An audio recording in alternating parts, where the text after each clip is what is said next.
E aí, meus amigos, aqui é o Júnior Correia, esse daqui é mais um programa Papo Reto. Bom, antes de começar o programa, como sempre de praxe, para você me ajudar a divulgar o programa Papo Reto, você tem que compartilhar com seus amigos. Compartilhe, curta o programa, se inscreva no meu canal também, que me ajuda bastante. Mande para o seu amigo, para sua amiga que gosta dos temas, que gosta de uma boa discussão.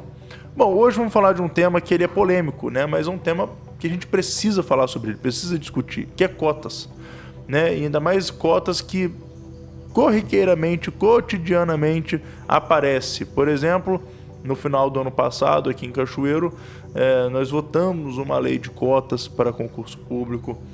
A prefeitura vetou, mas a mesma prefeitura que vetou mandou o mesmo projeto para a gente sobre as cotas.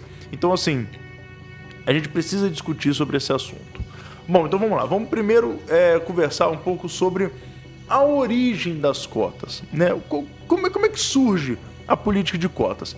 Então, primeiramente, nós temos que pensar o que justifica a política de cotas. Então, a justificação da política de cotas é a desigualdade. Entende-se, né, os ideólogos que defendem a política de cotas, eles veem a sociedade e falam, olha, nossa sociedade é uma sociedade muito desigual, muito injusta, e a gente tem que resolver o problema da desigualdade. Então eles veem uma pessoa que é bem-sucedida e uma pessoa que é miserável, ele fala, olha, acontece que esse daqui é bem-sucedido e esse é miserável, porque existe uma desigualdade estrutural na sociedade em que esse daqui que é bem-sucedido, ele deriva de uma família de pessoas ricas, de pessoas que tinham poder no passado, e esse miserável deriva de pessoas que eram pobres, escravizadas no passado. Então, a vida, a sociedade para essas pessoas, ela é estática. O primeiro ponto que a gente tem que falar aqui é que a vida é estática para elas.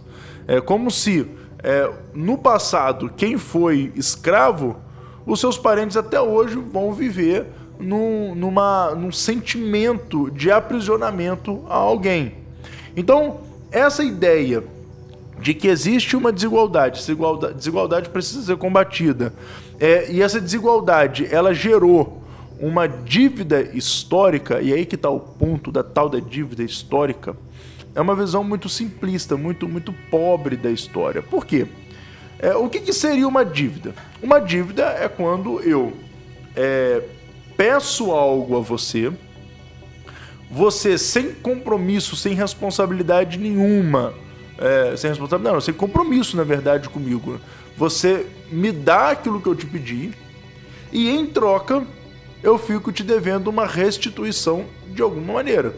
Então, por exemplo, se eu peço para você um dinheiro, se eu peço para você R$100, você não tem obrigação de me dar R$100, mas você me dá os R$100 em troca de eu te pagar essa dívida no outro dia, daí 7 dias, daí um mês, daí um ano, sei lá.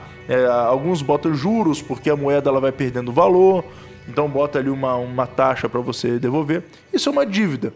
É quando duas pessoas conscientes se ajudam mutuamente, desde que aquela que liberou a ajuda vai receber depois de igual modo, na mesma proporção. Isso é uma dívida. Agora, o que seria uma dívida histórica? Entende-se como dívida histórica algo que aconteceu no passado, que precisa ser corrigido, só que como não foi corrigido no passado, 130, 150, 200 anos depois, ainda existe resquício daquela dívida que precisa ser paga. Então, eu estou falando aqui da escravidão. A escravidão, ela é uma dívida histórica que os brancos têm para com os negros? Não. Na cabeça dessas pessoas, a escravidão, ela cria uma dívida histórica. É como se o branco do passado, que escravizou o negro do passado, tivesse alguma relação com a relação de um branco com um preto na atualidade, nos dias atuais. Então é você pensar o seguinte, que todos os descendentes de um escravo hoje em dia vão ser pobres. E todos os descendentes escravocratas de senhores de terra vão ser hoje em dia ricos. Esse pensamento estático desconsidera que brancos e negros se misturaram ao longo dos anos. Esse pensamento estático esquece que vários negros já conseguiram ascender socialmente, depois ficaram pobres e ascenderam novamente.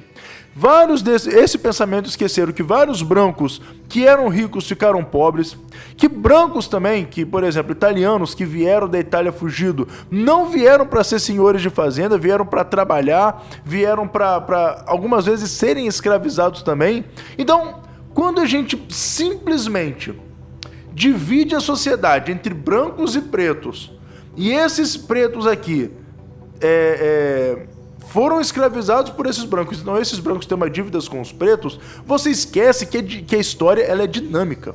A sociedade ela é dinâmica, ela não é parada, ela não é inerte, ela se movimenta. Ela tem uma dinamicidade que no meu fenotipo sou branco, mas na minha história, no meu passado, eu tenho pessoas negras. E por que eu tenho pessoas negras? Como é que eu posso afirmar isso? Meu sobrenome é Correia Cardoso, que é português. O sobrenome da minha mãe é Costa Longa, que é italiano. Como é que eu posso dizer que tem negro? Porque o nosso país é miscigenado. Eu tenho certeza que você, na sua casa, tem algum descendente preto. Eu tenho certeza que tem algum descendente preto. Eu tenho certeza que o seu vizinho, o meu vizinho, tem algum descendente preto, assim como ele tem algum descendente branco. Porque o nosso país é miscigenado. O nosso país se misturou ao longo dos anos. O Brasil é um dos poucos países no mundo que preservou a sua identidade, não como portuguesa, não como europeia, ou como indígena, ou como africana, mas preservou a sua identidade como miscigenada. No período imperial, era orgulho você ser pardo. Era um orgulho o Brasil ser miscigenado. Não era um demérito. Infelizmente, o pensamento de demérito, a mistura entre os povos, vem dos eugenistas, dos genocidas. Por exemplo, no caso da Alemanha da década de 40, com Hitler, ali sim você tinha uma segregação. Hitler tentava alcançar a pureza dos povos, né? Na verdade, a pureza dos arianos. Para ele, só os arianos que deveriam governar a terra. Todos os outros ou deveriam ser dizimados ou deveriam ser subjugados, porque para ele uma raça era superior a outra. Para ele, na verdade, o ser humano, a raça humana, ela era dividida em várias outras raças, em que uma era superior à outra. Isso é justificado por quem? Isso é justificado pelos cientistas racionalistas do século XVIII. Nós estamos falando aqui de pouco tempo, nos anos 1900. Século XVII, os anos 1800. 1700 também. Então, o povo dessa época justificou a escravidão. Justificou que um povo poderia subjugar o outro. Então eu te digo o seguinte, existe dívida histórica? Não existe dívida histórica. O que existe é um pensamento preconceituoso de segregar as pessoas. Aí vem a política de cotas. Dizer que você, que é branco, pobre, que mora na favela, tem uma dívida com o preto de classe média alta, que está na escola particular, faz intercâmbio, viaja todo ano.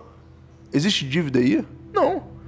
Não existe nem problema você ser branco e ser pobre. E nem problema do cara ser preto e ser rico. Assim como não existe problema do cara ser pobre e preto e o cara ser branco e rico. Sabe por que não existe problema nisso? Porque isso é a natureza, isso é da sociedade, isso é da vida. Ah, então quer dizer que tem que ficar assim? Não, quer dizer o seguinte, se o cara é miserável, a gente tem que ajudar. Se o cara ele não possui oportunidade, a gente tem que dar oportunidade para ele. Eu não nego isso, tem que dar oportunidade. Só que não pode haver o pensamento de que o fato de alguém ser rico, ou, na verdade o fato de alguém ser pobre, é porque existe um rico. Não é isso.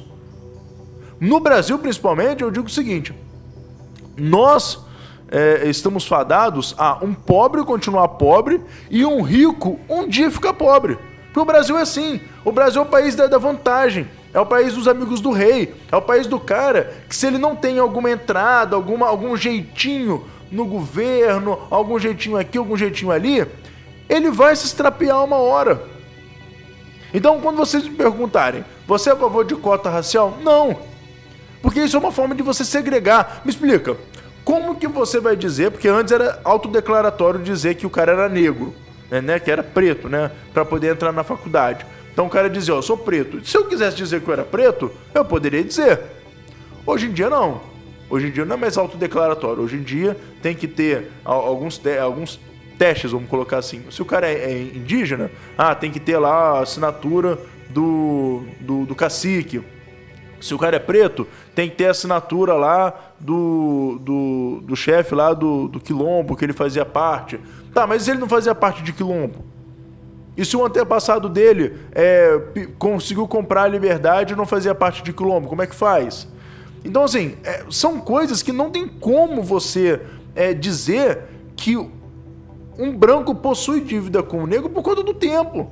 Passaram-se 130 anos. A vida já mudou. As gerações, elas já se misturaram e elas já se moldaram na estrutura econômica e social do nosso país. Então, o que eu estou querendo dizer para poder a gente chegar para o final? Que a política de cotas raciais é uma política que é simplesmente de segregação. Segregação. Como eu estava falando com vocês, né, que antes era autodeclaratório, agora tem alguns testes, vai chegar um momento que, para você dizer que você é preto, eles vão ter que pegar uma tabela para dizer qual o nível de preto que você é. Eu estou me lembrando aqui de uma discussão que aconteceu no Big Brother no ano passado. Eu não me lembro, lembro que isso saiu depois na rede social, eu acabei vendo alguma coisa. No Big Brother do ano passado, havia um elenco preto bem grande, né? Várias pessoas pretas lá no Big Brother.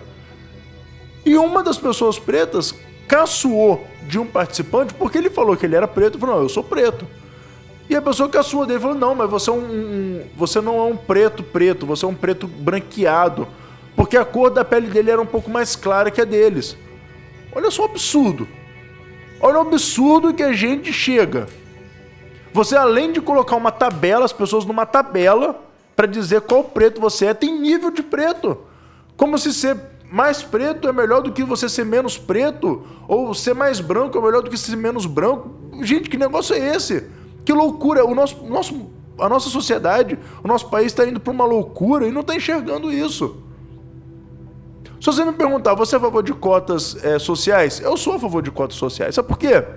Porque é independente se o cara tem antecedente preto, antecedente branco, se ele é preto, se ele é branco, se ele é indígena, se ele é amarelo, independente de qualquer coisa, o fato dele ser pobre no Brasil, isso mostra que ele tem menos oportunidades. Isso mostra que para ele é mais difícil acessar o mercado de trabalho, porque para ele foi mais difícil acessar a educação, é mais difícil se profissionalizar. Então, para uma pessoa pobre, é mais difícil ascender socialmente porque é mais difícil alcançar o mercado de trabalho. Então, para mim, cotas sociais para quem é pobre, eu acho que tem que ter. Você tem que dar oportunidade. Eu não acho que tem que ter uma política de você carregar essa pessoa no colo. Você tem que dar oportunidade, mas acompanhar até o final essa pessoa para ela conseguir realmente ter uma instrução e ter uma cultura para poder conseguir sobreviver. Agora, só dar cota para a pessoa entrar e depois se vira, também não adianta. Então, fico aqui meu recado. A política de cota racial é uma política que só segrega as pessoas, é uma política que tem até um fundo racista. Já a cota social, eu sou mais favorável. Eu acho que realmente tem que existir, não pode ser uma farra, mas tem que ser feita uma política de se diminuir um pouco a desigualdade no nosso país. Bom, eu sou o Júnior Correia, esse foi o Papo Reto dessa semana. Eu te espero aqui nos próximos programas e, como você sabe, me ajude compartilhando esse vídeo, curtindo e se inscrevendo, ativando o sininho e comentando aí com seus amigos, tá bom? Um abraço, obrigado, até o próximo programa.